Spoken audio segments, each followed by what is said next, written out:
Hello and welcome to Beyond the TARDIS, where we allow for people far and wide to pop into our studio and give us their view on our favourite television show. Today, I'd like to introduce star of the superlative comedy troupe Twisted Capers, presenter of Pick Up Poetry, and my boss on Utter Radio throughout 2016. A little bit 17. It's the wonderful Lauren Johnston. Hello. Yo. Hello. Dog. Would you Yo, Doc.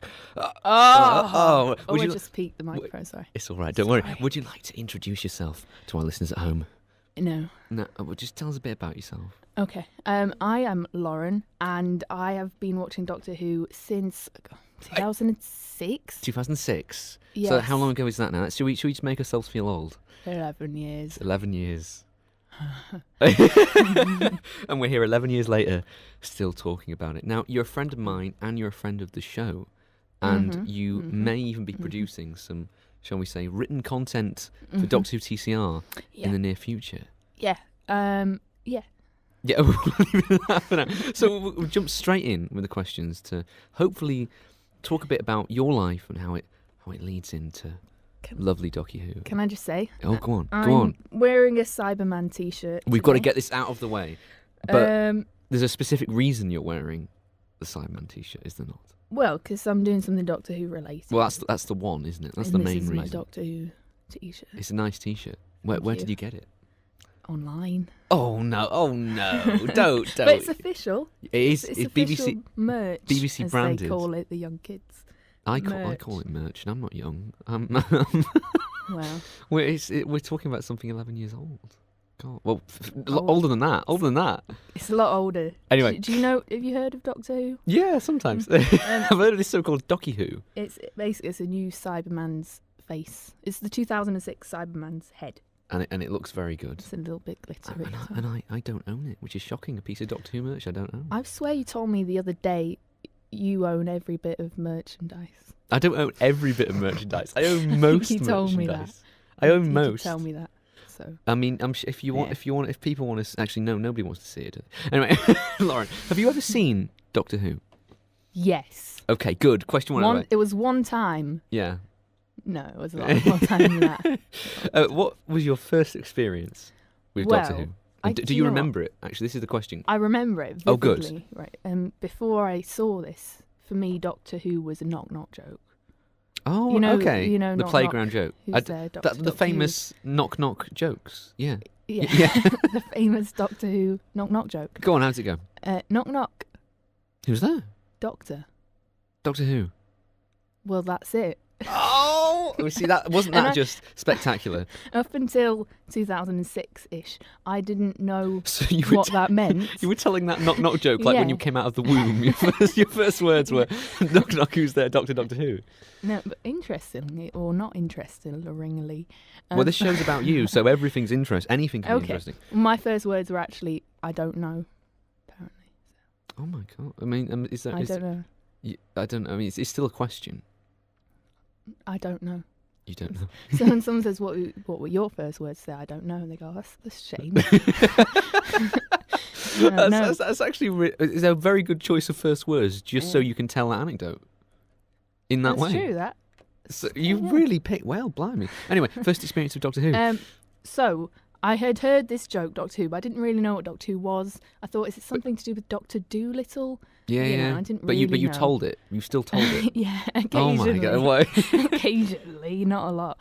It was like your go-to line. Anyone you met, it was like not true. That's not true. I'd go for the poo one. Oh, Is there one to do with poo? A Doctor Who poo joke? No, a knock-knock poo joke. Doctor Who wasn't a big part of my life. Oh, really? Why because I didn't. And then, yeah. I remember it was either late 2005. It wasn't Christmas Day, but it was the Christmas special from 2005. Oh, okay. David Tennant's first episode with the Sycorax. Yep, that's the one. I mean, the Sycorax have clearly been today because it's snowing, but as we know, it's not actually snow. That's ash from the Sycorax spaceship breaking up in the atmosphere. Correct. Boom. Reference. Let's move on. Right. And my sister actually was flicking through the channels. I think it might have been a repeat because it wasn't Christmas, but it was on the telly. It might have been on BBC Three, that old channel. Do you remember that? BBC Three? Yeah, that was a thing. And We're old. we're getting old. And my older sister she was in charge of the remote control, and Of course, she of flicked it over at the point where David Tennant is in his dressing gown, and he goes, "I don't know," and I was like, "What's that? Who's this crazy man in a dressing gown shouting at a monster?" Have you ever thought that the first Doctor Who line you heard is "I don't know," and the first words I that never you thought said that before. when you were born were "I don't know"? Have we uncovered some deep psychological link here? Maybe my life mirrors that of David Tennant's tenure as the Doctor. So your final words will be, "I don't want to go." When you okay. That's disastrous. Anyway, how did that follow after Well, you saw those words? I was just intrigued. I don't remember if we watched the remainder of the episode. Mm-hmm. But then I just suddenly remember being in Morrison's, actually, which was the supermarket of choice. Okay, at the time, For do you still us. frequent Morrison's? No, because there's not really. My nearest one is Chorlton, and that's too far. Yeah, there's no Morrison's Yeah. nearby, is there really? No, It's very disappointing. not really. But my mum likes Morrison's because it's from Yorkshire. Anyway, Anyway, I remember seeing Series 2 must have aired, and I didn't watch it. 'Cause, yeah. as the theme goes, I don't know anything. You don't know anything. That's No. going on. And I saw all these different volumes, and I saw Doctor Who, and I was like, oh, that's that thing we saw a bit of. And I had my spending money, which I'd saved up. I had £5. Oh, fantastic. And I bought Series 2, Volume 2. For some reason, I didn't start at the beginning. I just thought that one looked the most interesting. And it was Rise of the Cybermen, Age of Steel, and the Idiot's Lantern. The Idiot's Lantern, the television one, which I really like, but which used to terrify me. Really? Yeah, with the face. Yeah, that is sucking- quite I scary. used to feel sick, and I used to not watch it. Oh my God. I used to just watch the Cybermen ones, and then now I really like that episode. So which out of those, do you remember what your first feeling was when you actually saw it? Was there anything that stands out to you when you first watched those selection of episodes? It was probably just the Doctor's character, how mysterious he is, and you're like, who is he? Mm-hmm. And how can he do all these amazing things? Like in that two-parter, you know how he solves it at the very end, how he's talking on the through the cameras to Mickey, Yes, and you're yes. like, how does he know Mickey's watching? That's crazy. And you just think he's so cool and suave, and you're like, So you were He's really overwhelmed by the character at a young age. yes. Okay. Yeah. But where did you go from there? What was your next steps after you discovered this? And it's quite an odd way to discover it, not through actually watching it on the TV, but through seeing a bit and then going, I'm going to go out and buy the DVD. I think around that time, because we didn't have a computer for a while. No, I certainly didn't have a computer during the Tennant years, during that Yeah. sort of time. It was when I wanted Doctor Who news, it'd be my dad coming in and showing me, this newspaper article, usually, which sometimes it would be a load of rubbish, but it's how you got your news for Doctor Who. Or Doctor Who magazine, or Doctor Who Adventures. And I guess it was like also a lot more credible than anything you could read on the internet. Yeah. Because there's a lot of rumours. But I think we got a computer in 2006, and but again, I think I missed Series 2 being aired. Mm-hmm. And so I sort of found out. I sort of just Googled Doctor Who and saw it's coming soon in 2007, which was the 2007. third series, and then I think I watched that on telly. And while I was waiting for that, I went and bought all the other volumes of Series 2, and I bought Series 1. You bought Series 1. How was that? Yes. That was your first experience of managing, oh my God, there's somebody else. What's this? Well, Rose was still there, so it was like, Yeah, you had that that's link. cool. But I thought it was really cool because I'd heard about Captain Jack, and I was like, just from online, who's this Captain Jack and all this, and then I watched it and I was like, this is brilliant, and I love the episode. Is it I don't know what it's called. Describe it. It's I'll be able to name it in a flash. episode 11. Boomtown. Yes. No. Oh, is that episode 11? Because there's 3 parts to the finale, isn't there? There's only The 2. first one. No. No, there's the first one with the game shows. Oh, Bad Wolf. Yeah. That's the one. Is that episode 11 or 12? That's 12. There was 13 episodes back then. You probably get confused because now there's only 12. There's always 13 episodes, isn't there? Well, there's But always, I thought there was 3 parts to the end. there was always 13. There was always 13 Right, and one this Christmas is, special. This is a Doctor Who fight. Yeah. There was always 13 and one Christmas special, and then since Capaldi, it's now been 12 and one Christmas special. We cut down. We were reduced by one. And the Matt Smith years, you had all those split seasons and stuff, which made it very confusing to know actually when it was on. Yeah. Which probably made a lot of people get very confused if they weren't confused enough by it as it was. With anything in Series 6. But no, what was discovering that there was more of it, and did you looking up online discover that there was even more than just Series 1 and 2? Yes. Well, I really got behind all the old Doctors, even though I didn't watch any of the old stuff. So I would I'd memorise the names of the Doctor and then the actors, and I'd memorise the years. I can't tell you them now. It's been a while. But I'd be I could do it in my sleep. I know you could. And that's very depressing. But I'd be like, yeah, I love Doctor Who. And then I'd be like, oh yeah, Sylvester McCoy was from this year to this year. And I was really into it. And then even though I didn't really have any weight behind that because I hadn't watched any of it. So it's sort of fake, but a very pure love. But pure, you're doing it out of I want to show I like this show. Yeah, it was fake but pure. That's interesting because most people sort of at that age would just stick to David Tennant. Like I know my brother used to refer to Christopher Eccleston as the old Doctor and was like, oh, I don't watch him, he's the old Doctor, and which is really weird for the time because now it's what the show's become. It's pretty much all about looking back now. It's all about let's get back the first Doctor, and people seem to be fine with that. I can't imagine them being fine with that in say 2006, 2007, or at least our age of audience would be completely confused. It is weird because it's like, why would you not be enthusiastic about that? Yeah, I think anyway. Yeah, and I like old telly anyway. So. Well, that's the thing. How was your experience of Doctor Who? How has it changed over the years since then? Since the halcyon days back when it was immensely popular. David Tennant was in the TARDIS. Russell T Davies was writing, and it was all hey ho, pip and dandy. Where's it gone since then? Well, I was very, very enthusiastic about it, and then it sort of changed for me, and I don't know if it's because of the way my life changed that I sort of stopped being as into it, or whether it was the show itself changed too much. Okay, in what respect? Well, I liked Series 5, Matt Smith's first series. I think we sense where we're going. Right. Yeah. And then I just don't even know what happened with Series 6, but I cannot understand it. I watch it and I'm like, okay, I'm following this all, and then I just can't I can't retain the information in my head about what happens in Series 6. But people who like it really like it, and it's their favourite series. Yeah, so some people are, because it tried something different. I admire it for that, for actually trying something different, whether it all came off. And I think the sad fact is that anyone our age, and this is a very, should we say 1997, 1998, 1996 thing, our sort of era, seems to be, you mention anyone Doctor Who and they'll go, oh yeah, I watched Matt Smith's first series, but then I sort of fell out of it a bit. And that seems to be with pretty much most people, where people dropped out.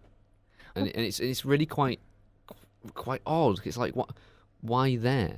Part of me thinks Series 6, we had the same people in the TARDIS, and you'd not had that before. Yes, you'd not had a change. Well, Rose, because but a different Doctor. True. Sort of the style changed as well. Like, I know... But Series 5 and Series 6 were quite similar.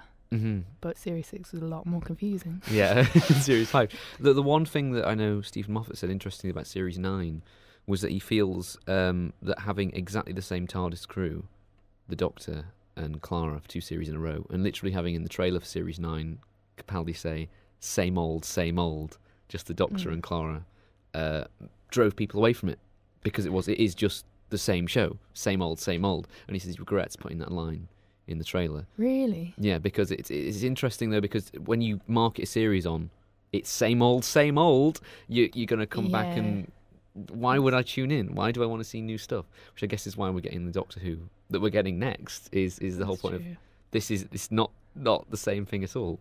But was it Series 8 was with Danny Pink? Yes. And I mean, we all thought he was going to be... I don't know if how much you were into it at the time, but back at the internet at the time was rife with, oddly enough, is Danny Pink going to be the new Ian Chesterton? Now, hear me out here. Clara Oswald, school teacher, Barbara Wright. Yeah. Crabby old doctor, Peter Capaldi, William Hartnell. The little girl, what's she called, Courtney, who appeared in a few episodes. The new Susan, Danny Pink, the new Ian. Because there's all these pictures that released, and we're like, oh my god, is it like a recreation of the first TARDIS crew, like an attempt to do that again? Of course, it wasn't. It was nothing like that at all. But I still kind of have this weird fake image in my head of what if Danny Pink actually did stuff? What if he actually had an impact? Well, maybe we're being too harsh, but was this where sort of Doctor Who you fell? I don't want to say fell out of love with it, but became a bit disenfranchised with it Around Series 6, yeah. But then, and do you know what? Out of my loyalty to the show, I still watched Series 7 and 8, and then after Series 8 with the new Doctor, I was like, I actually really want to get back into it now, and so I did, and now I'm sort of back into it. You're back into the show. What did you think of, shall we say, the last series that came on? I really liked it. So I've got the thing is, nowadays. Nowadays. Like, I'm 11 years later, nowadays. I'm not as into Doctor Who as I was when I was 11, 12, 13. Right, this is really embarrassing. I used to yesterday I was with my sister and she showed me a picture of, actually I can't remember what it is. It's in Series 1 and Jack sees a gun sort of thing and he goes, is that and has this really long word, tribufibrillarator. Yeah. Right, something like that. And I think I know what you mean. Yeah. I think I know what you mean. I hope you know what I mean. Back when I was like 12, I would learn all those really long words and sentences and stuff, and I'd learn what they meant and learn everything about it. And now I don't. But then that's not Doctor Who's fault. That's the fact that you're growing up. That's not Doctor Who's fault. It's not. And what I meant before about how my life changed after Series 5, that was 2010.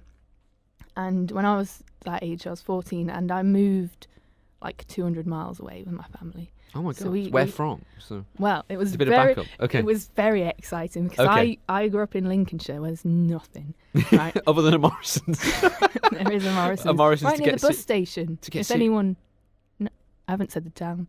Oh. I'm not going to. No, just keep it quiet.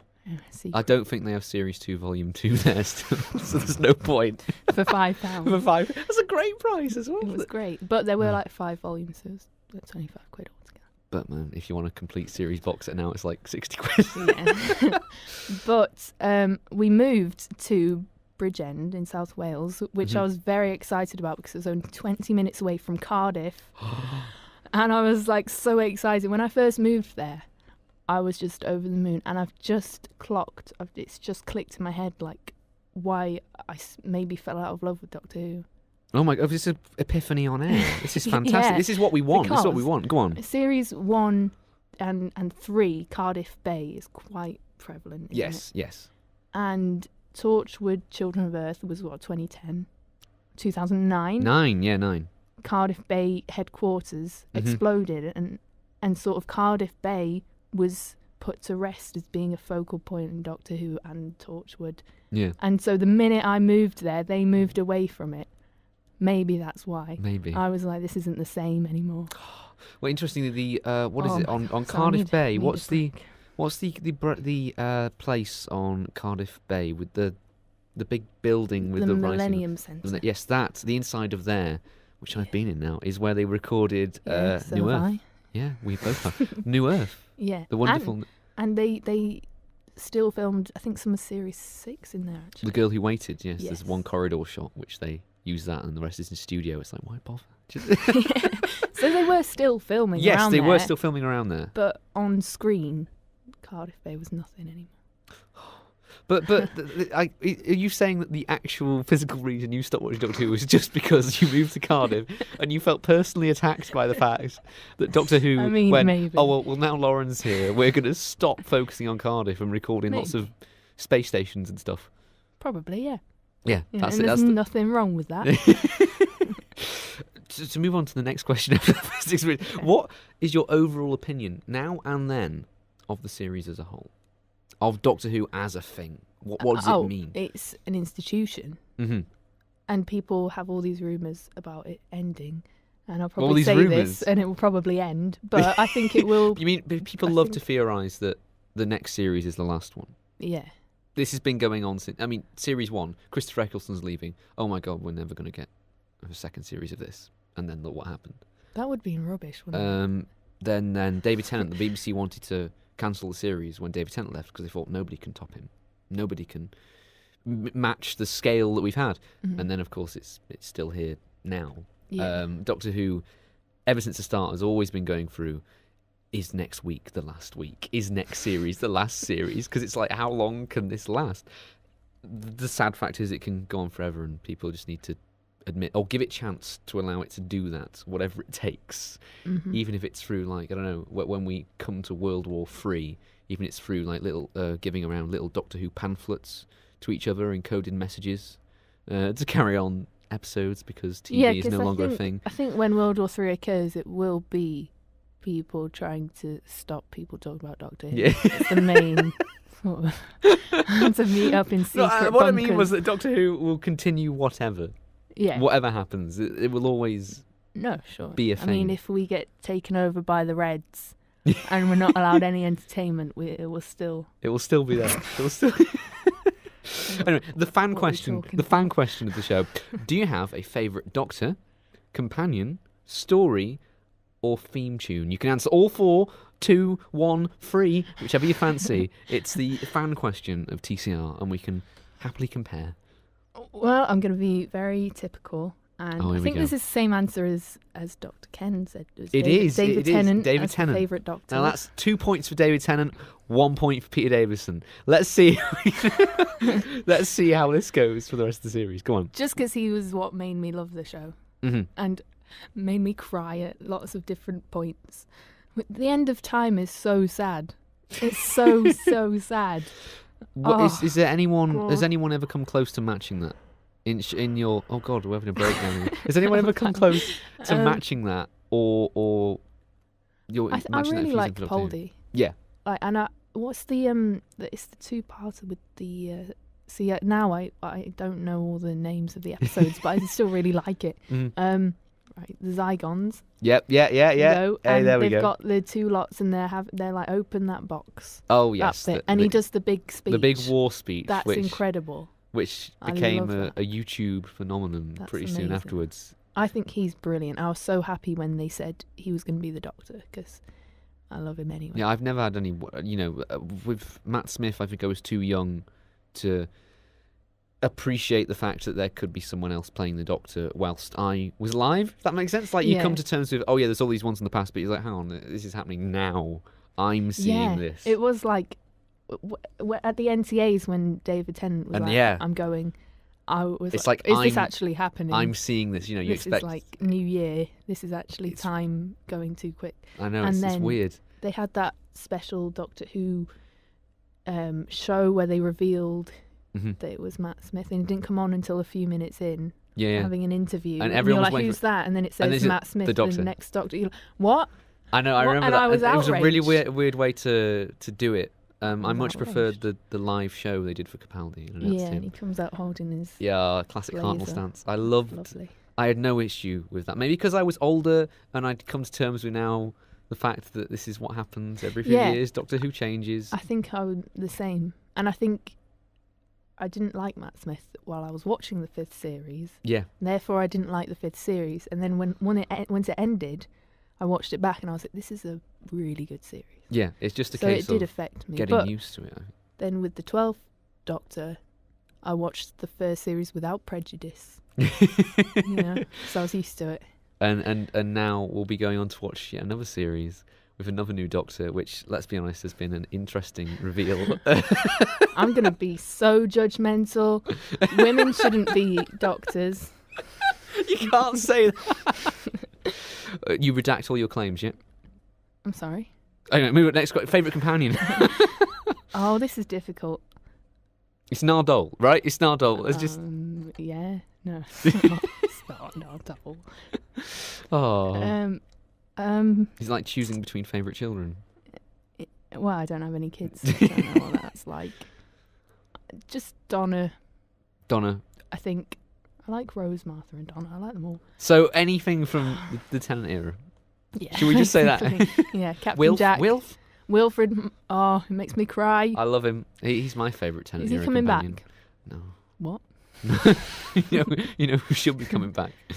Banner Cavallata from Voyage of the Damned. He died. No, he didn't. He died. He sacrificed himself. He didn't. He's coming back. He's not. If I wake up on Christmas Day and all I get for Christmas is like a YouTube notification saying Banner Cavallata returns in the Christmas special. It's not going to happen, is it? Anyway, That was the greatest Christmas special. right, let's just clear this up now. I've had this discussion with many people. Voyage of the Damned is the best Christmas special. It's the best. Hands down. Actually, it's... Oh no, don't you do this to me. Do you know the one with the wood monsters, the trees? You're not going to say That's the best Christmas. No, Voyage of the Damned. Voyage of the Damned. Hands down. The one with the Doctor, the Widow and the Wardrobe is no doubt the worst. Yeah. No questions asked. Stephen Moffat wrote it in 2 weeks. Are you serious? I like Stephen Moffat. I respect him as a writer and a producer, but that is stupid. He wrote it. He had 2 weeks from, and I don't mean he had the idea and then he wrote it in 2 weeks. He had to have all the ideas, all the dialogue, all the structure. 2 weeks.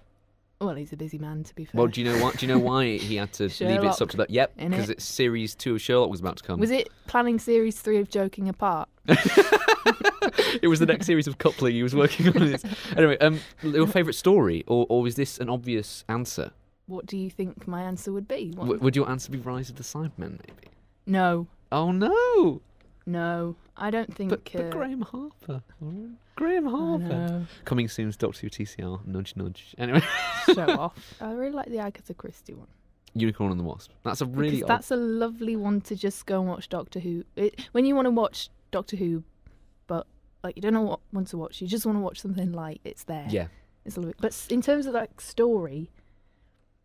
See, I find it sometimes hard if I'm... Say, for example, if I wanted to watch Doctor Who, I wouldn't automatically go for something like, I don't know, The Stolen Earth and Journey's End. Because it's just a slog to go through. It's such a slog to go through. It feels, you know, you're going through a lot to watch it. Same reason I wouldn't go for any finale, really. Yeah, I mean, find it hard to turn to a finale. It's like the full stop, so you sort of have had to have watched the whole series to appreciate it. It's a case of most Doctor Who. It's like there's regeneration stories as well.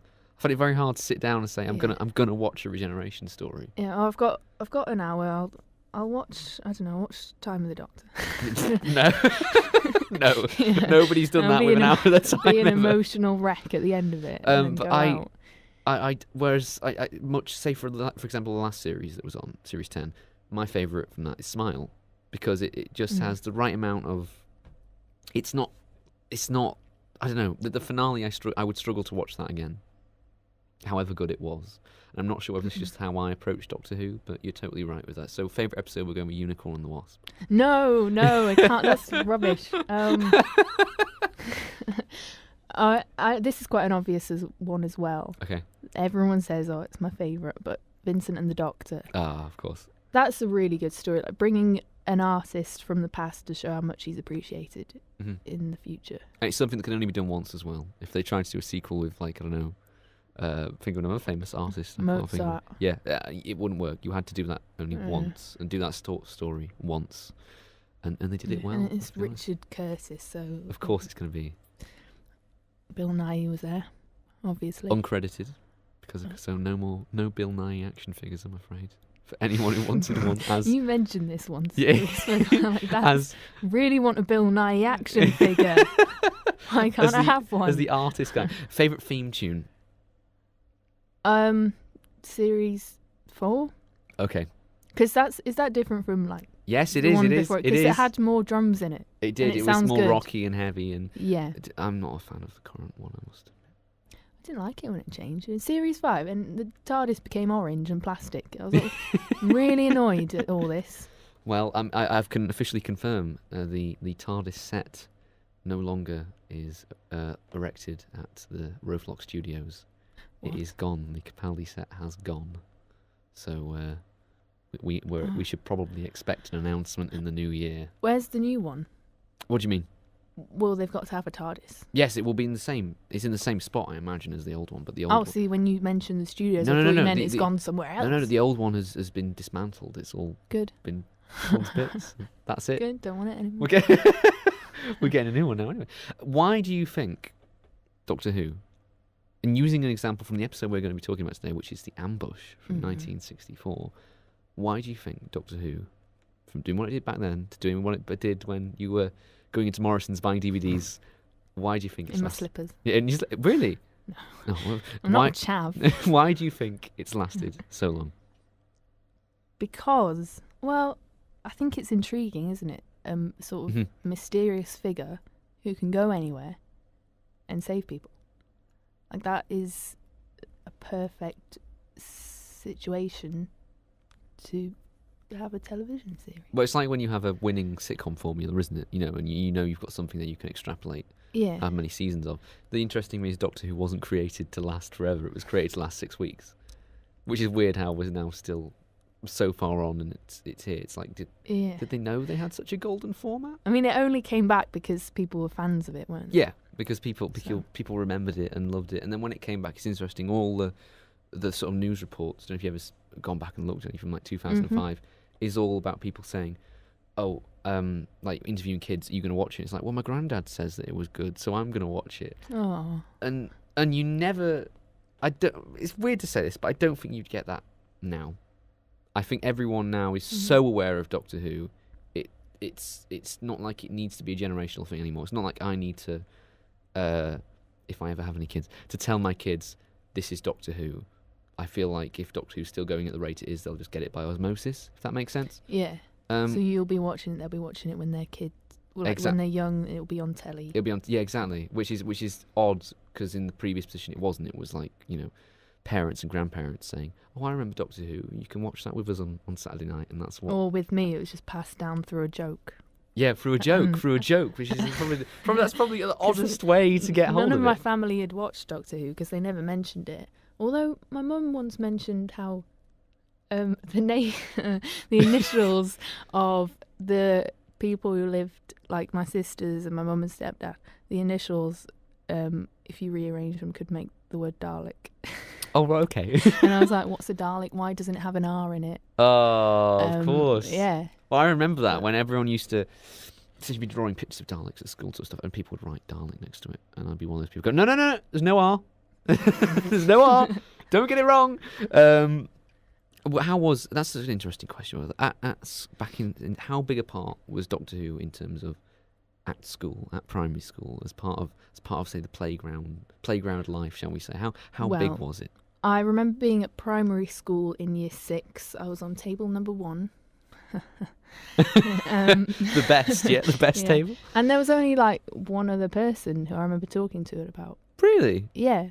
Because I remember it was 2007 and we were enthusing about the You Are Not Alone Yana reveal. That's so good. And I remember it was Chris, who was my first boyfriend. Oh. And we were just talking about how good it was. So how good the relationship was, or how good Doctor Who was? Doctor Who. Which was better? I mean, we weren't together at that point because it was only Doctor Who is a great bringer together of people, though, isn't it? It's a great solidifier. I'm sure that's what made the relationship. It was a year 5 relationship, and then when we moved into year 6, we were like, look, we've got our 11 plus to focus on. We can't be doing this. And you were too busy watching.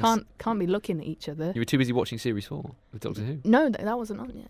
It was 2007. Because you are thinking about your year. Yeah, I'm thinking about my year. Yeah, I'm at 2007. It was series 3. It was my last year of primary school. So it was, because that's weird, because with me, it was everyone talked about Doctor Who, everyone, say in the yard, you get a bunch of people coming together, and they would play out Doctor Who episodes, or they'd make their own adventure. I never did that. I would have loved to have played Doctor Someone Who, had but- a brown jacket, a brown coat, and they would be the Doctor because they were wearing the David Tennant coat. Nothing cool. like it, but you go right, you're the Doctor, spike your hair up, and it became this massive they're thing. in the toilets, getting them in their underwear. It needs to be bigger. And it became sort of like ritual. Like by the point when it came to like year 6, I'd have me and my sort of friendship group in year 6 would have people coming from year 3, year 2. You rounded them all up. And all these people, because they loved Doctor Who, wanted to play it, and it was like denoting roles. Like, well, you can be this character, you can be this character, you can be Banner Cavallata, you can be you can be all these characters and play this big break time, lunchtime Doctor Who adventure. It was so big, and so to hear that only one person you have a recollection of talking about it is very weird. Well, I know it's only a year difference between us, but maybe it was that year. You know, series 3. It was only getting bigger at that point, wasn't it, Doctor Who? Yeah, it was getting massive by series. And then, actually, when I was in secondary school, more people would watch it. They weren't necessarily, like, huge fans, but they'd watch it.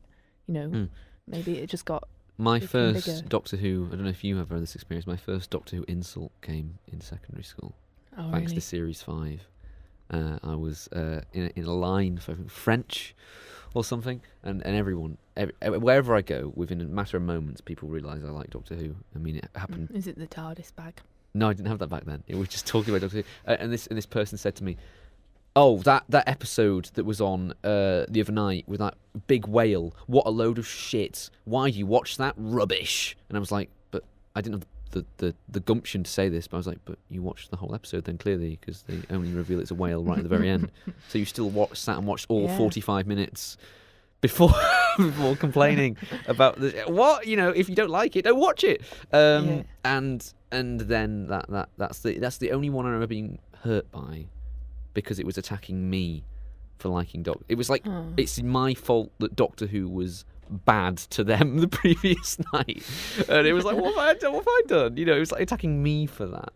And that's the time where, I don't know if you experienced this through high school, the talk sort of died down about Doctor Who. People sort of gradually forgot about it until Sherlock and the 50th anniversary of Doctor Who, in which case everything boomed and suddenly it was popular again, and you know you were allowed to go and dress up and go to the cinema and see the 50th anniversary. For me, like, people would just talk about Doctor Who casually, like another television show, through most of secondary school. I didn't hear any insults about it. That's and, really you know, people weird. who you wouldn't expect to watch it, like maybe like a really cool sports But kid, this is the thing. would start talking about Doctor Who, and you'd be like, you watch it too. You watch it too. But that's still the case. Like when I came to university, I don't know, you'll probably the similar way. Whenever you get to mention Doctor Who to someone and see someone has an interest, like, oh my god, still, you know, there are still more people who watch this thing. It's really weird. Well, I sort of see it nowadays. Like back when I was a kid in primary school, it's just one other person. But now I think loads of people watch it. So I'm not surprised when. Maybe it's the career we're wanting to go into. Why that most people we speak to watch Doctor Who. Maybe it's the fact that we want to make television and radio. The fact that most people will watch Doctor Who because it's such a good example of you know, I don't know. But in sixth form, actually, I remember a lot of my friends watched Doctor Who, but we didn't necessarily talk about it a lot. And then one of my friends hadn't seen Doctor Who at all, and I was outraged. Some of my friends, and I was like, do you know what? I'll lend you all the DVDs in order, and you'll watch them if you want to. If you you will watch them, you will. And in return, she lent me the Harry Potter books and DVDs, because I'd never watched or read them.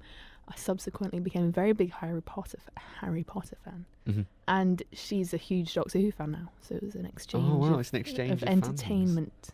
That's interesting. But this is the question we really want to ask, coming on to the review section of our episode. When did you become aware, or should I say, start watching classic Doctor Who? Not very long ago. Not very long ago. How did this all occur? And was it something you've been wanting to get into for a while, ever since you were able to name that Sylvester McCoy was the Doctor between 1987 and 1989? That's it. Yeah. Well, I'd wanted to, like, when I was researching, like, I wouldn't have called it Wikipedia, researching back Doctor then. But when I was like 11 and I was like, what series? Like there'd only been like 1 or 2 series. Yeah. So I was like, So what's season what 24? more is there? So yeah, and I was like, I want to watch all these old ones, but I had no means of doing so. Yes. I think later on I found the movie, the Mhm. 1996 movie online, and I watched that. Oh, okay. And I thought it was great.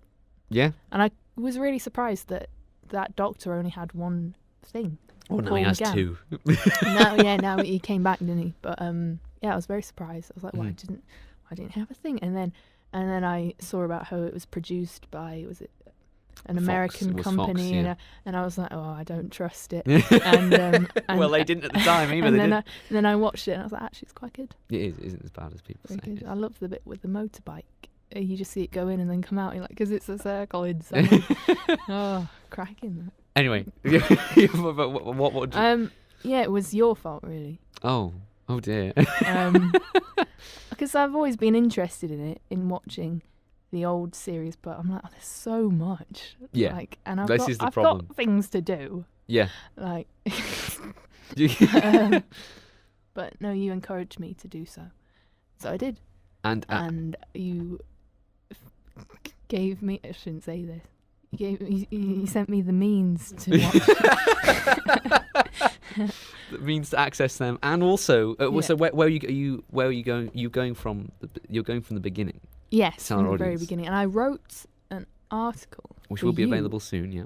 about the experience. I wrote it as I was watching. Mm-hmm. So that's the thing. That will be a thing. You'll be able to read that. Shortly. And I've watched more, and I'm in the Marco Polo episodes now. How far did you get into it? I think I'm like 2 episodes in. Okay. How is that watching how does it It's compare not as to difficult as you think. Really? For anyone who is like, what do you mean it's missing? There's still there's still enough frames there to understand what's going on. But I just think it's stupid. Why did they get rid of it? Wow. It's like with, I'm a big Morecambe and Wise fan, and they got rid of loads of like old Morecambe and Wise. It makes me sad. Well, it's just different era. They didn't think that TV would catch. They thought that it was like a theatre show. It's on one night. That's it. You see it or you don't. And they didn't think that, one day you'd be able to go into a high street and finding a lost Doctor Who episode would make Doctor Who go to the top of the DVD charts, beating feature films that week from something from 1968 because they've been. You'd never think you can't even expect them to have thought that back then, can you? Yes. No, you can't. You can't really, because of the way TV was They put made. all the work in, and they're like, no one's. It just annoys me. And like, how come they kept some, and some of them are gone? Well, most of them have been found since, because every episode, bar one, the 1965 Christmas special, which is the only episode we will 100% never get back, because they never made any copies of it. Because nobody abroad wants to see a British Christmas special, so they didn't keep any copies of it. So that's the one we'll never get back. There is a chance to get all the rest back, because every episode was recorded to send off to other countries, but the BBC didn't keep their own copies, if that makes sense. So they could turn up in so that's other why stations. they're always like, it's like in South Africa. Yes. Like, what? Yeah, and you're Why like, is it why is there? Doctor Who there? That's why Doctor Who turns up in okay. places like that. Oh, that's cool. Whether we'll get any more, because near enough every place has been searched now to find this stuff. Marco Polo, oddly enough though, out of all the first season, was sent to more countries than any other story. And yeah, that's the one we've not got. That's the one we've not got. The one that was sent to more countries than any other story. Huh. It was sent to more countries than any other story in the 1960s, let alone that first season. So it theoretically should be the one we have all of. Yeah. But we don't. Well, people have, I don't know who, but someone's done a very good job of putting it together. Loose cannon. I highly How recommend can they it. still have all the audio? No, here we go. Are you ready? Because fans, and Richard Hewitt, Dr. Richard Hewitt did this as well, I'd like to add, recorded, got little tape recorders, put them next to the TV, and recorded the episodes from the TV so they could listen to it back. Oh, when it was first broadcast? When it was first broadcast. Okay. So it was the equivalent, the 60s equivalent of recording something on a VHS tape. Because you couldn't have the visuals, you'd record the audio, and so that's how we have the audio of every Doctor Who episode ever, thanks to fans. Ever since the start, there were people illegal, recordings. Yeah, of That's people cool. doing that. That's how we have them all. But you watched The Ambush, I believe. Yes. I believe. Well, how is it like approaching this then for the first time in comparison to what you were used to Well, with Doctor Who? I think probably the most notable thing is how many parts there are to the episodes. Mm-hmm. So there's a lot more cliffhangers. Yeah. But then sometimes it's not much of a cliffhanger and it just ends and you're like, oh, okay. I'll just go on to the next one straight away. Which you couldn't at the time, which is interesting because this is the thing that you have to. It's the hardest thing to get to people. Very, very lucky nowadays. It's the hardest thing to get to people who are coming to classic Doctor Who, and you go, "There's so many." You're not meant to sit down and watch all 7 episodes in a row. You will get bored. You will get tired. They're made to watch one at a time. How do you watch them? I watch them possibly 2 at a time. I'm not very good at binge watching anyway. Okay. So I always feel like I should be doing something else. Yes. Like, it's a very bad habit, but if I'm reading a book, at the back of my mind I'll be like, I should be doing something else.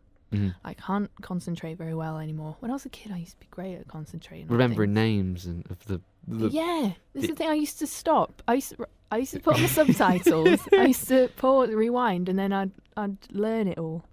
Oh, that's embarrassing. It isn't. It's perfect. You should do that now with the episodes you watch, with Marco Polo. Remember all the names, and I could give you a quiz. No, please don't. But yeah, I watch a couple at a time. But it's good because they're only like 22 minutes long. Yeah. So if I've not got a lot of time, I can still watch one. Does it still feel like the same show? Most importantly, I think the Doctor does. Okay. Which I think I spoke to you a bit about before once, and you said that was surprising because you think the Doctor's changed a lot. Yes. And he has. Yeah, well, in The Ambush, for example, to bring it back to the point of the episode, there's a bit where the Doctor's constantly saying, we need to get out, we shouldn't help these fouls, we shouldn't help them. And it's Ian who's the one who actually is like, no, we're staying back, we're going to help them. I noticed this. He says, he's like, we can't risk our lives trying to save them. Yeah. And now that's really cowardly. And you're like, what?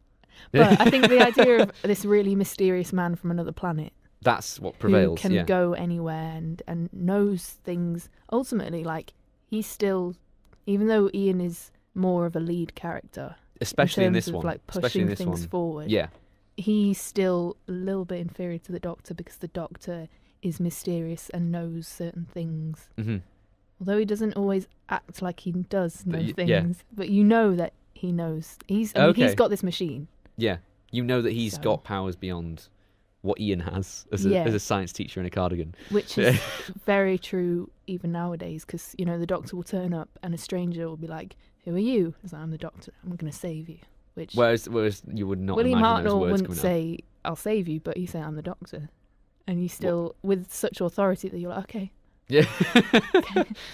Well, that's the interesting thing, and you'll see this through watching Hartnell Doctor Who. You'll see how he gradually becomes the character we know today, because it is a character arc. The Doctor starts out as, it's why I have a bit of umbrage with whenever in the new series they talk about this, how the Doctor is the name I chose. So, it was my message to me to like save people. No, it wasn't. He wasn't. In the early days, he's called the Doctor because Ian thinks that's his name, because they think he's called Dr. Foreman because of the name on the junkyard, and also because, well, he never set out to save people. He just fancied travelling around. He was running away and fancied travelling around a bit with his granddaughter, and then eventually he realises through Ian and Barbara, hang on a minute, that I could do something better. I could do all this, and you'll see that hopefully. Yeah. If you carry on watching. This is one of the incentives for me to keep on watching. And hopefully for people at home, if you haven't. Yeah. Yeah. And this is the aim of this, if everyone else thought this, but when I was younger and I was watching like series 1 and 2 of the new series, I'd be like, and series 3 when he sits down with Martha on New Earth.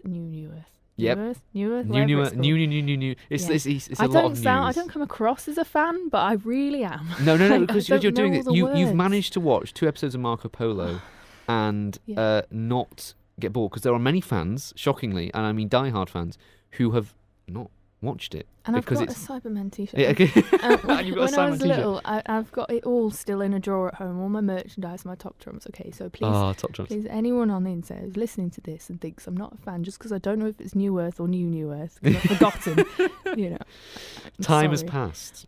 But when he sits Martha down and he says, you know, this was Gallifrey and it's all gone now, basically. And I used to think that the answer to that, and that was all in the past series, not realising that this was something that Russell made up. Yeah, and this is the biggest... Time. And I was really like, I don't understand. I need to go and watch the old series to understand, not knowing that wasn't all in there at all. There's nothing. Yeah. Well, there's hints of what would happen and why it would become that. Okay. But let's just say you're a long, long way off. Yeah. Where you are at the moment. I didn't know that would be revealed years in the future. You know what happened with John Hurt, R.I.P. Yeah, but this is the interesting thing. It's many people coming to classic Doctor Who from the new series. It's like, well, where's the time war? Where's all this stuff that, you know, they expect to see all this? And it's like, no, there's none of that, and it's really weird. And there's probably you know, people like me who are used to it anyway. It's like, yeah, of course it wasn't. But it's still weird from if you start from if there are people now who've never watched Doctor Who and they go series 1 on Netflix and they're like, right, what's the time war? Look up. Oh, there was 26 seasons before this. I imagine I'll watch all that and I'll get the answers. Nope. You know, it's really interesting, and it's one of the most commonly asked. Thanks to Russell, it's one of the most commonly asked questions. I think it's very cool though, as like a fan. He's a fan of the show. He grows up watching it, and then he contributes something so important to the canon. Yeah, that's really cool. I love that. That's cool, isn't it? Yeah, I mean, you know? hopefully we can do it one day. You're going to be head right. You're going to be showrunner. Don't you dare. Yeah. But no, in terms of the episode that we were discussing, the ambush. What standout things do you have about it that struck you as maybe interesting or different, or just simply engaging or going, that's Doctor Who, that's what I connotes to be Doctor Who? The sort of classic, the Daleks are very scary. Yes. Sort of thing. There's a shot where, and for anyone who says, or who thinks that old telly is quite static. Well, you were saying this about how you're a big fan of old telly. What sort of stuff? Have you gone this? Does your range go this far back as 1964? Well, I watch like not necessarily old dramas. Mm-hmm. Old sitcoms. Sort of like, yeah, and like shows, you know, like sort of variety shows and stuff. Yeah. But I like the sort of innocence in a way that old telly has. Mm-hmm. But then you see like something stands out, and you're like, wow, that's so ahead of its time. Yes. Have we got a moment like that coming up?